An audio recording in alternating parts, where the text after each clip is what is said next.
네, 반갑습니다. 골든마우스 인사드립니다. 작년 팬데믹 시장에 이어서 올해 엔데믹 시장이 열렸다고도 할 수 있는데요. 평균적으로 가구당 얼마를 벌까요? 오늘 통계청 자료들을 보면 2022년 1분기지만요.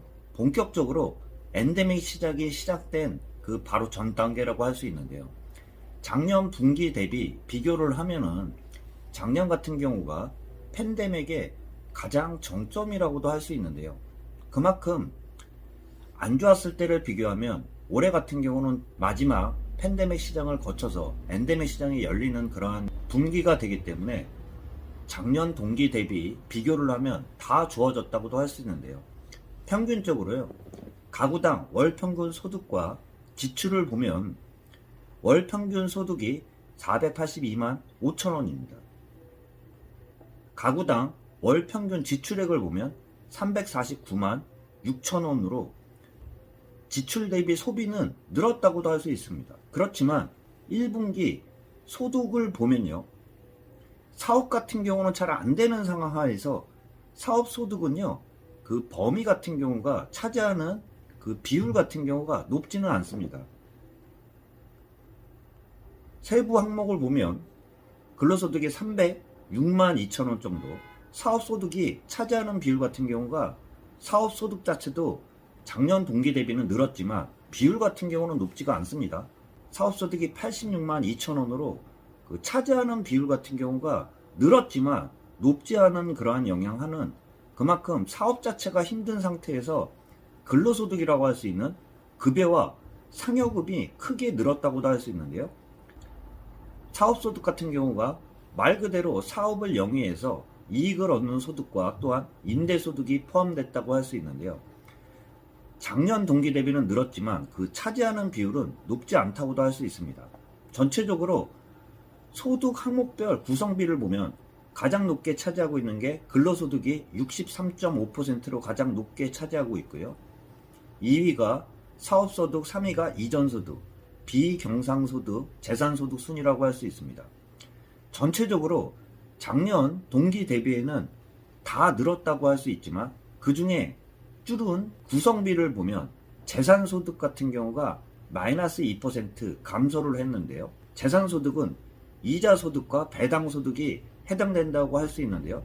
그만큼 기업 같은 경우가 이익을 크게 못 내다 보니까 이자나 배당소득은 줄면서 작년 동기 대비는 줄었다고도 할 수 있습니다. 가구당 월 평균 지출액을 보면요. 전년 동기 대비는 늘었다고도 할 수 있는데요. 소비 지출과 비소비 지출을 보면 둘 다 늘었지만 비소비 지출이 더 크게 늘었다고도 할 수 있습니다. 소비 지출 같은 경우가 253만 원, 비소비 지출 같은 경우는 96만 5천 원으로 차지하는 비율은 높지는 않지만 전년 동기 대비해서는 늘었다고 할 수 있는데요. 비소비 지출 같은 경우는 그 항목들을 보면 조세나 연금 보험, 이자 비용 등이 늘어나면서 가계 지출에 차지하는 비율 같은 경우도 조금씩 늘어나고 있다고도 할 수 있습니다. 소비 지출 구성비를 보면요. 가장 높게 차지하는 비율 순위로 말씀드려보면 식료품, 비주류 음료, 주거, 수도, 광열, 일상생활을 영위하기 위해서 연료비가 그만큼 차지하는 비율들이 2위, 음식, 숙박, 교통, 보건, 교육 등 차지하는 비율들이 구성비가 있는데요. 소득 5분위별 소득 및 소비 지출을 보면요. 1분위가 소득 수준이 낮다고 하면 5분위가 가장 높다고도 할 수 있는데요. 1분위 같은 경우는 소득보다 지출이 높은 분위 같은 경우가 1분위에 속하면서 2, 3, 4, 5 같은 경우는 아무래도 소득 수준이 높을수록 버는 게 많고요. 그만큼 지출도 늘었지만 저축하는 그러한 그 비율 같은 경우가 크다고도 할 수 있는데요. 평균적으로 가구당 월 평균 소득이 482만 5천 원이라고 이야기 드렸고요. 월 평균 지출액은 349만 6천 원인데요. 전체를 보면 482만 5천 원이고요. 버는 게요. 지출은 253만 1천 원이라고 할 수 있습니다. 이 중에 1분위 같은 경우는요. 104만 3천 원을 벌었고요. 지출은 오히려 크다고도 할 수 있는데요. 116만 원으로 지출이 더 높은 분위가 1분이고요. 가장 소득이 높은 5분위를 보면 1,083만 3천 원을 벌었다고 하면은 지출액은 435만 4천 원으로 소득도 늘고 지출도 늘었지만 소득이 더 크게 늘은 그러한 상황이라고도 할 수 있습니다. 그 중에 특징들을 보면 예로부터 우리나라가 지금처럼 경제가 발전하기 이전에서도 못 살 때에도 자식들의 교육만큼은 어떻게든 시키면서 본인은 입고 먹고 마시는 비용을 줄일지언정 아이들의 교육 같은 경우는 지출을 했는데요. 소득 5분위 소비 지출 구성비를 보면요. 많이 벌수록 아이들의 교육이 더 높고요.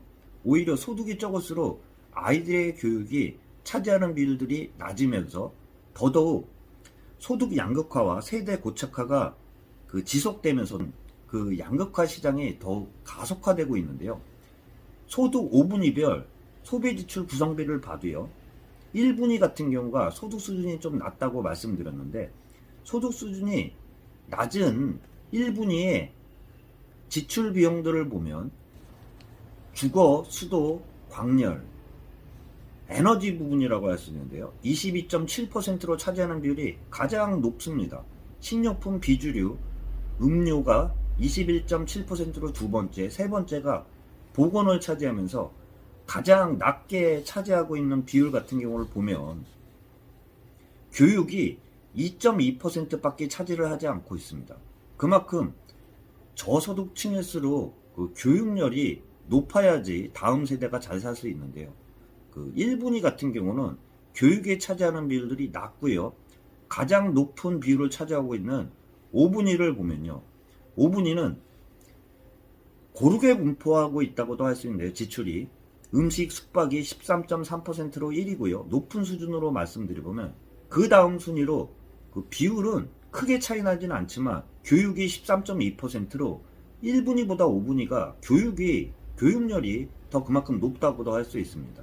그 다음이 식료품, 비주류, 음료가 13.2%로 그 비율 차이는 크지는 않아요. 13.3%, 13.2%, 13.2% 순으로 음식, 숙박, 교육, 식료품, 비주류, 음료 순으로 5분위의 지출 범위가 나오고 있는데요.